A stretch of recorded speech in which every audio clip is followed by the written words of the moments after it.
That's right. If you didn't land that job in 2022, don't worry about it. It's a brand new year. It's 2023, so this is the year you actually moved to the UK. We're moving forward, so that means we're not going to talk about the things that didn't work. Instead, we're going to talk about what you can do to ensure you land that job in the UK this year and you move to the UK this year and you build a life for yourself this year. Now, if that's something that interests you, stick around. So I've been talking to you for almost 2 years now.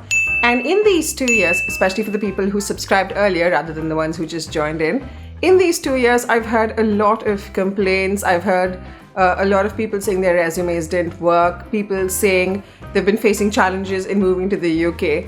And on the flip side, I've heard a lot of people also tell me that something worked for them and that they are moving to the UK, and a lot of them are moving to Maidenhead. So the bottom line is that there are things that the people who are either making the move or have already made the move did, and they did differently from you, which helped them land these jobs.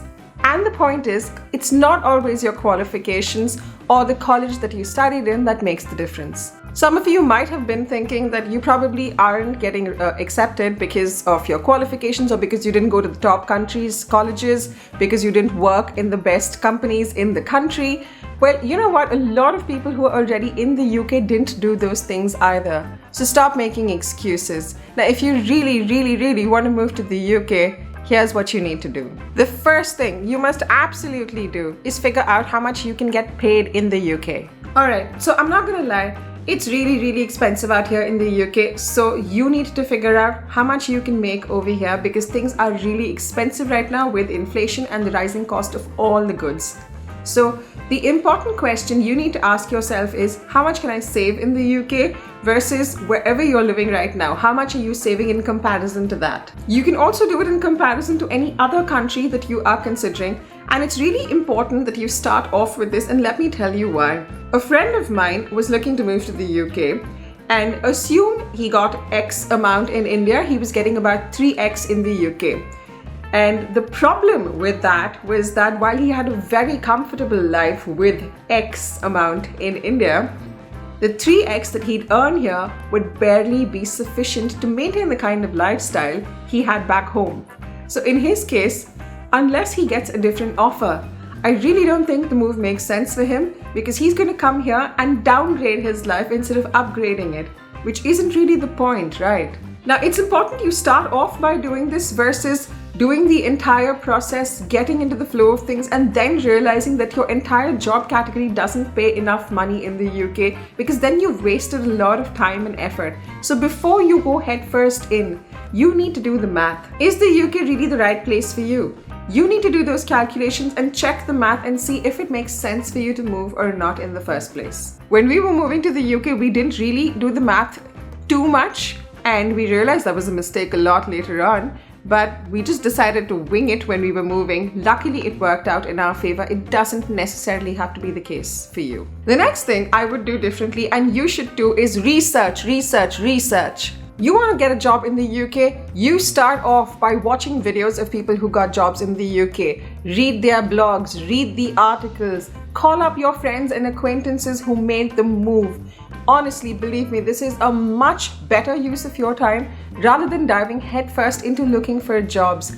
Understand how they made the move first before you start your process. Make it a point over the next few days that you will sit down and watch at least 10 interviews or read 10 interviews from people who moved to the UK, understand the tips that they are offering you, and try and implement those tips from people who have succeeded. It is really important you do this, because a lot of people can give you universal knowledge on how you can move, but it is a lot better to hear it straight from the horse's mouth. So dive into this head first. Please spend some time doing this research before you do anything else. Now, as a next part of your research, the next thing I really suggest you do is you look for JDs or job descriptions of roles that are similar to either what you're working in or the job descriptions of jobs that you want to do in the UK. Look at the qualifications that are required. Also, go to LinkedIn and look for similar profiles of people who are already doing these jobs and see what qualifications or certifications they have.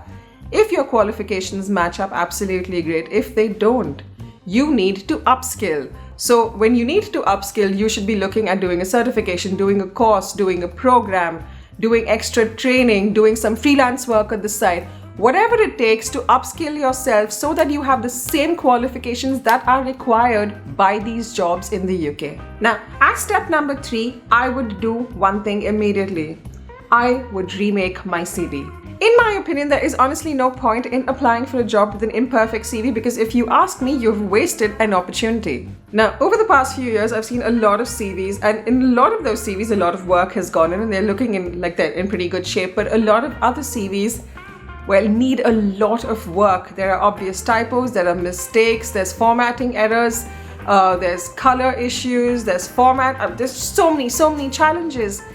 None of these things are going to work in your favor. And the truth be told, if your CV isn't pretty darn perfect, you have drastically reduced your chances of even getting that interview. Think about it like this. There are hundreds of people applying for the same jobs, and the recruiters are looking for any small deviance or mistake or error on your part so they can just filter it out.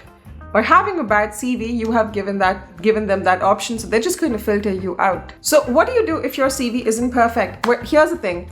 There is a ton of information available on the internet about this and how you can fix your CV. I've even made 2 videos myself, one on how you can make almost a perfect CV really quickly, and the other one is on what to absolutely not include in your CV. Watch those videos, watch any other videos that you think will help. I will link them in the description below if you'd like to see them, and please implement those changes. And if you need any further help, you can always sign up for my course on how you can move to the UK, which will give you in-depth details on how you can make your CV to help you stand out in job applications, where you should apply, hundreds of job companies, job agencies and portals based in your industry. Well, everything you should and shouldn't do to help you land that job in the UK, along with CV templates, cover letter templates and all the 9 yards. If that's something that interests you, I will leave a link in the description below, and if you can't find the link, drop me a message below and I will message it to you. And the 4th thing I would do differently is network. Use your network to your advantage. A lot of people might be skeptical about telling their friends and family that they want to move because they're scared they'll jinx it, or they don't just want to put the word out. But here's the thing, the only person who loses out when you do this is you, because if there's an opportunity that a friend of yours is aware of, either in the UK or they know of the opportunity from whichever country they're in, they're not going to tell you because they don't know that you're interested in moving in the first place. And it's not just your friends. Reach out to your personal acquaintances, reach out to your classmates from college, reach out to people you met at that conference, reach out to people who are in the same groups as you are on LinkedIn. Use every single asset at your disposal if you really want to get that job. Put the word out and see what comes your way. Well, and finally, number 5, don't be a sheep. Don't try and fit into this mold created by someone else. Most recruiters today are looking for somebody who's a breath of fresh air, or somebody who's going to bring a fresh and new perspective to the organization. Let that be you. You need to find ways to help you and your resume stand out. Now, that doesn't mean you add a dragon in your resume or wear ridiculously loud clothes during an interview. That's not really what I'm saying. Find good ways to make yourself memorable. Now, this could be through your communication, through the ideas you present, through your resume. It could be even through your skill set. Find a way to make yourself memorable to the recruiters and to the people hiring. Now, these are just the 5 things I would do differently, but apart from this, there's a lot of other things you must absolutely do to land that job in the UK. And if you'd like to know more about this, all you need to do is hit this